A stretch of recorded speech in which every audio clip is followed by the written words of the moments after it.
kuma daga cikin ibadu da ake yi zikirai, karatun alkur'ani musamman cikin daren ashuran nan. Sannan kuma ga nafila da aka rikota daga ma'aiki alaihi salatu wassalam, wannan nafila da ake yin ta raka'a 4. Idan mutum tashi zai iya jam'i da iyalansa, zai iya yi shi kadai. Ana yin nafila raka'a 4 a ranar da kai azumin 9 ka sha ruwa a wannan dare, kaka bari asuba ta yi.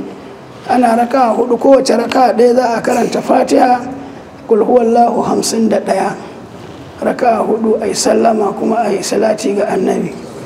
Annabi alaihi salatu wassalam ya ce wanda diye wannan Allah zai gafarta masa zanubansa na shekara 50.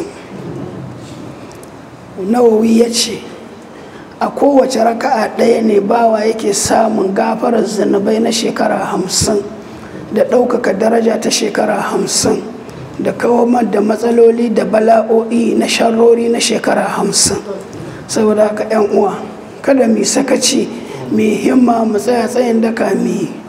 Mun ji Allah ya ba mu dacewa.